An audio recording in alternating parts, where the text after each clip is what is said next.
தலைப்பு: பாவாடைராயன் வீரத்தின் நினைவுச் சுடர். பாவாடைராயன் யார்? பாவாடைராயன் என்பது தமிழகத்தின் பல பகுதிகளில் கிராம காவல் தெய்வமாக மதிக்கப்படும் ஒரு வீரப்புனித மனிதரின் பெயர்.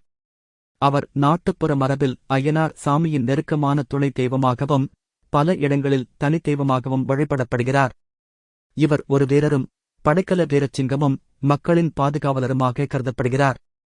பாவாடைராயன் வரலாறு: பழங்காலத்தில் பல கிராமங்களில் கொள்ளையர், துஷ்ட சக்திகள், வனமிருகங்கள் போன்றவைகளால் மக்களின் வாழ்க்கை அச்சுறுத்தலாக இருந்தது. அந்தச் சூழலில் ஒரு வீரர் தோன்றினார். தனது விறுவிறுப்பான இயல்பால் மக்கள் நலனுக்காக வாழ்ந்தவர். அவருடைய உடைமைகள்: ஒரு நீளமான வாள் அல்லது கத்தி, சிவந்த கவசம் அல்லது பாவாடை போன்ற ஆடை. பல இடங்களில் பசும்பச்சை நிறத்தில் வர்ணிக்கப்பட்டவர். பொதுவாக குதிரை அல்லது யானை மீது இருக்கிறார். கண்களில் தீயைக் காட்டும் வன்மை, ஆனால் உள்ளத்தில் தர்ம உணர்வு. அவரது பெயருக்கான ஒரு பாரம்பரிய விளக்கம்: பாவாடைராயன் என்பது சில வட்டாரங்களில் பாவை நாயகன், ராயன் மன்னன் என கூறப்படுகிறது.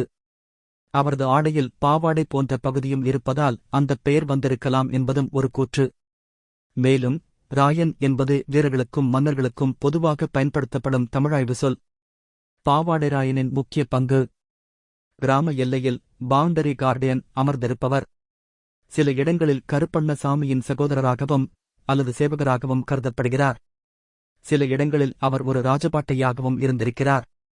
அய்யனார் சாமி, கருப்பண்ண சாமி மற்றும் மற்ற தெய்வங்களோடு சேர்ந்து காவல் கடமையை வகிக்கிறார்.